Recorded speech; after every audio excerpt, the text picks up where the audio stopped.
Welcome to RIP News. Today, June 3, 2025, we bring you heartbreaking news as we mourn the loss of 7 American legends who passed away in the last 24 hours. In this episode, we pay tribute to their incredible legacies. Please like, support, and subscribe to RIP News as we honor their memory together. Jonathan Joss.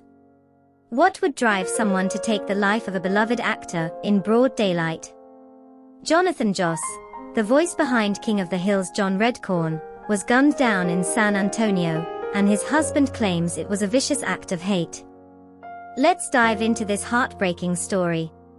Jonathan Joss wasn't just a voice on a cartoon.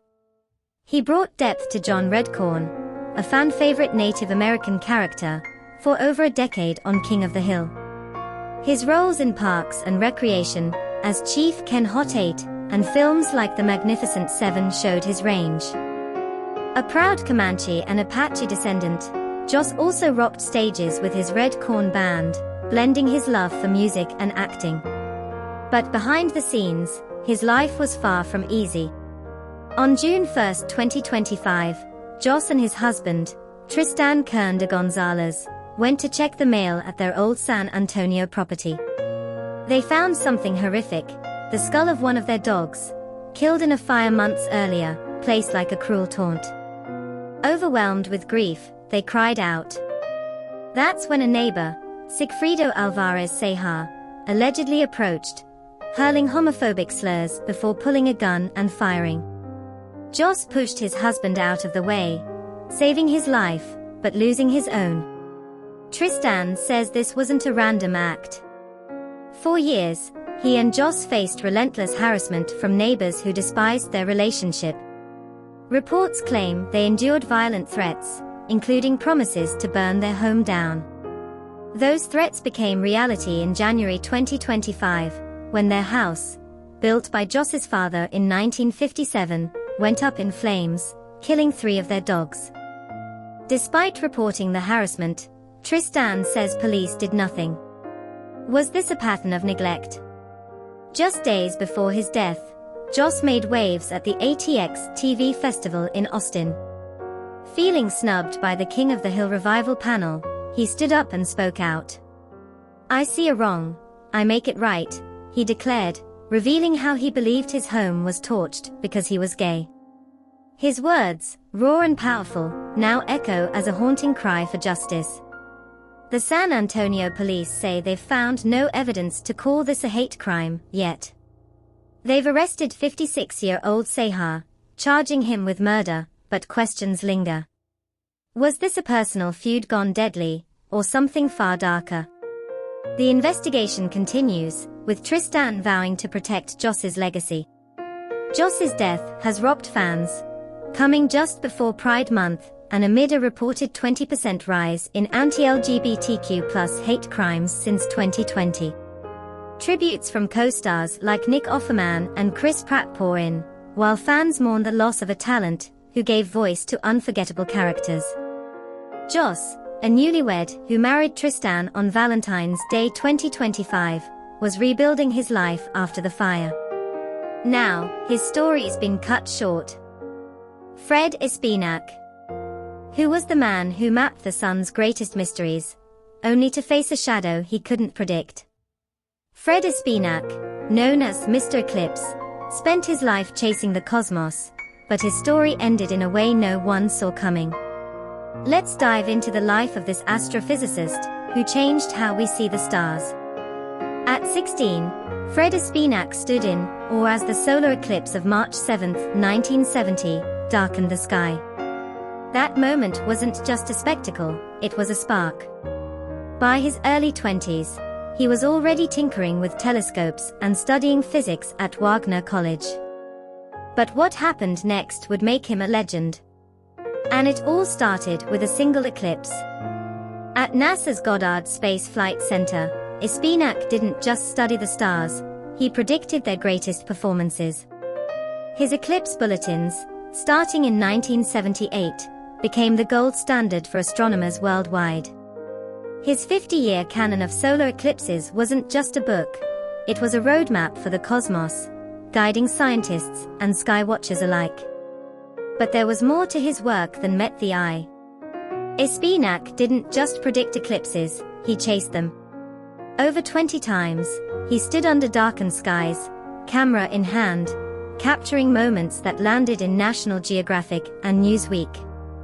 His 5 millennium canon, with Gene Muse, mapped every solar eclipse from 2000 BCE to 3000 CE, a feat that earned him an asteroid named in his honor. But some whispers suggest his relentless pursuit came at a cost. Rumors have swirled online that the intense work environments of NASA in the 70s and 80s exposed scientists to unseen risks. Some fans even speculate that dust or chemicals in observatories could have planted the seeds for health issues later in life. While there's no proof, these questions linger like shadows on the moon. And they lead us to a quieter part of his story. In 1995, while chasing eclipses in India, Espenak met Patricia Totten. Their connection was cosmic, leading to a marriage in 2006. Together, they built a life in Portal, Arizona, surrounded by stars. But even as he retired in 2009, something was brewing that no telescope could detect. In April 2025, Espenak shared a heartbreaking post on Facebook. He'd been diagnosed with idiopathic pulmonary fibrosis, a lung disease with no cure. Fans were stunned. Reports claimed his health declined so fast that a lung transplant wasn't an option. By June 1, 2025, he passed away in hospice care at home. Online, some speculate Arizona's desert air might have worsened his condition, but no one knows for sure. What we do know is that his final days were filled with the same courage he brought to every eclipse. John Brenkus.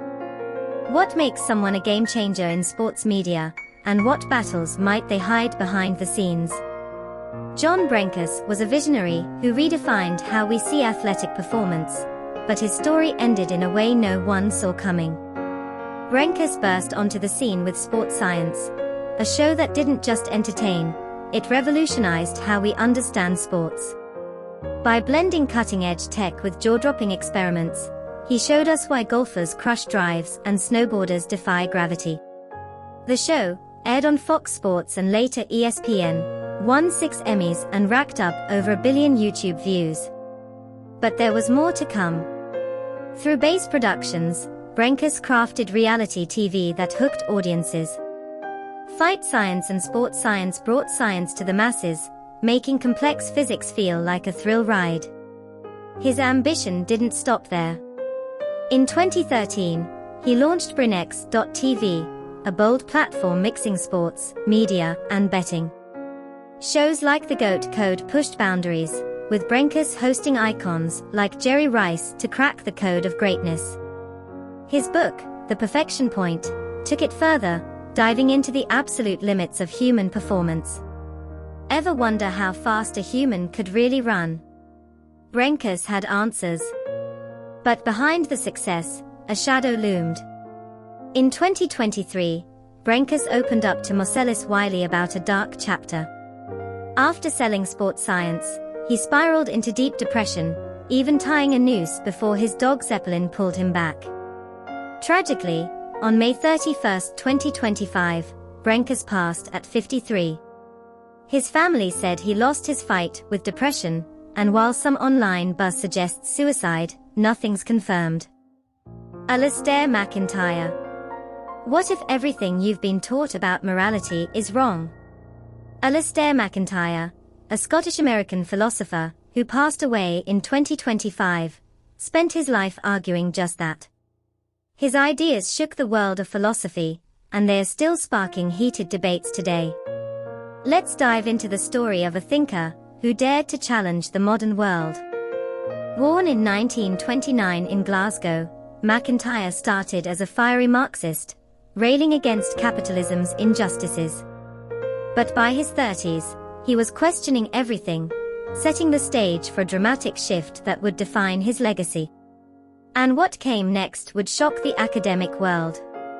In 1981, after virtue dropped like a bombshell, MacIntyre argued that modern morality, think Enlightenment ideals like individual rights, was a mess, leading to chaos and relativism.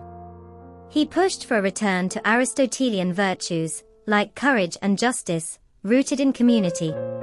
Critics called it a pipe dream. Fans saw it as a lifeline. Then came his boldest move. MacIntyre converted to Catholicism, weaving faith into his philosophy. This ruffled feathers among secular scholars, who saw it as a betrayal of his Marxist roots. But he wasn't done stirring the pot. His rejection of liberalism and bureaucracy made enemies. Some called him nostalgic, clinging to a pre-modern fantasy.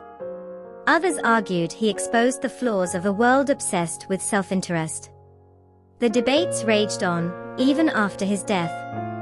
Today, fans on platforms like X speculate MacIntyre would have had plenty to say about our polarized world, maybe blasting woke culture or unchecked capitalism. While these are just rumors, they show his ideas still burn bright. Eva Borušovičová. Was Eva Borušovičová secretly the voice of a generation? This Slovak screenwriter, director, and writer, who passed away at 55, left behind a legacy that's still sparking curiosity. Known for Janosik, A True Story, and her mysterious pseudonym Maxim E. Matkin, Eva's story is one you won't forget. Born in Levice in 1970, Eva was a creative spark from the start. At the Academy of Performing Arts in Bratislava, she dove into dramaturgy, shaping stories for the beloved children's show Od Kuka do Kuka. But her ambitions were bigger than TV studios. In the early 2000s, she became one of Slovakia's first internet stars, sharing raw, relatable stories on InZine. Fans whispered about her pseudonym, Maxim E. Matkin, wondering why she hid behind it to capture millennial struggles. Eva's films, like Blue Heaven and Amalka, J.A. Sazblaznim, brought women's stories and youthful energy to the screen with a bold, human touch. Her biggest triumph? Writing Janosik, A True Story over 7 grueling years, a film that redefined a legend under Agnieszka Holland's direction. But what drove her to pour so much into it? Rumors swirled about Maxim E. Matkin. Was Eva exploring daring themes she couldn't share openly? Her private life stayed quiet, centered in Bratislava with her husband, Norbert, and their 3 kids. Tragically, she lost her fight with a tough illness in June 2025, leaving a void in Slovak culture. Van Tiết. What if one man could put a small nation on the global sports map? Imagine a kid from Saigon, barely a teenager, taking on the world's best in a sport dominated by giants. That's the story of Van Tiết, Vietnam's table tennis legend, who changed the game forever. Born in 1939, Tiết picked up a paddle at just 8 years old in the bustling streets of Saigon. His quick hands and sharp mind made him a natural, dazzling local players with a style that was all his own. By his teens, he was already turning heads, but what came next would stun everyone. At 15, Tiết claimed the national table tennis title in 1954. Picture a teenager outsmarting seasoned pros, his paddle a blur as he dominated the court. That win wasn't just a trophy, it was a sign of something bigger brewing. And it was only the beginning. In 1958, Tiết and his South Vietnam teammates, My Vien Hoa, Tran CNHC, and Tran Vien Lu, did the unthinkable. They clinched gold in the men's team event at the Tokyo Asian Games. It was Vietnam's first ever Asian Games gold, a moment that etched their names into history. Tiết even took down the world champion, Toshioki Tanaka, proving he could hang with the best. But the story doesn't stop there. After retiring in 1975, Tiết didn't walk away. He coached young players in Tan Binh district and wrote books, sharing his secrets with kids who dreamed of greatness. Even in his 80s, he'd pick up a paddle to spar with players young enough to be his grandkids. His passion never faded. Then, on June 2, 2025, at 85, Tiet passed away, leaving a void in the hearts of fans. Qiliang. Was Qiliang's death just the end of a legendary career, or did it signal something darker stirring in China's military elite? At 75, the former Air Force General and Vice Chairman of the Central Military Commission passed away in Beijing, leaving behind a legacy of power, loyalty, and unanswered questions. Let's dive into the story of a man who reshaped China's skies and walked a tightrope in Xi Jinping's inner circle. Qiliang didn't come from wealth or privilege.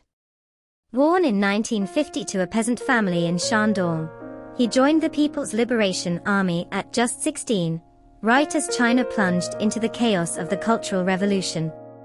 While others faltered, Xi soared, training as a pilot and climbing the ranks with relentless drive. By his 30s, he was leading Air Force divisions, proving his knack for strategy in a military dominated by ground forces. But his real breakthrough was yet to come. In 2012, Xi made history as the first career Air Force officer to become vice chairman of the Central Military Commission, China's most powerful military body. This wasn't just a promotion, it was a seismic shift. For decades, the army had ruled the roost, but Xi's rise signaled a new era where air and space power took center stage. And what happened next would redefine China's military might. As PLA Air Force commander, Xi didn't just maintain the status quo, he revolutionized it. He pushed to ditch Cold War-era jets for cutting-edge stealth fighters like the J-20 and championed Air Force digitization. Some say he even eyed space as the next battlefield, urging China to build a sharp sword and shield to dominate the skies and beyond. His vision wasn't just about machines. It was about projecting power in a world watching China's rise. But his ambition came with whispers of tension. Xi was known as a close ally of Xi Jinping, navigating a military landscape where loyalty could mean survival. While anti-corruption campaigns toppled high-ranking generals, including 2 former defense ministers, Xi emerged unscathed. Was it his skill, his connections, or something else? His ability to dodge the purges raised eyebrows, with some wondering how he stayed in Xi's good graces. But that wasn't the whole story. Rumors have swirled that Xi's death in June 2025 wasn't just a quiet passing. Posts online hint at a broader shakeup in the PLA, with some speculating about corruption, or even espionage tied to the US. Now, these are just rumors, nothing's been confirmed, but they fueled talk of a military in turmoil. Was Xi's death really just illness, or did it mask a deeper power struggle? The truth remains elusive. When Xi passed at 75, official statements called him a loyal communist soldier and a proletarian strategist. High praise, but it didn't silence the questions. His death came at a time when China's military is flexing its muscle, from combat patrols to advanced warships. Some say Xi's vision laid the groundwork, but others wonder if his exit marks a turning point. And what happened next would shock everyone.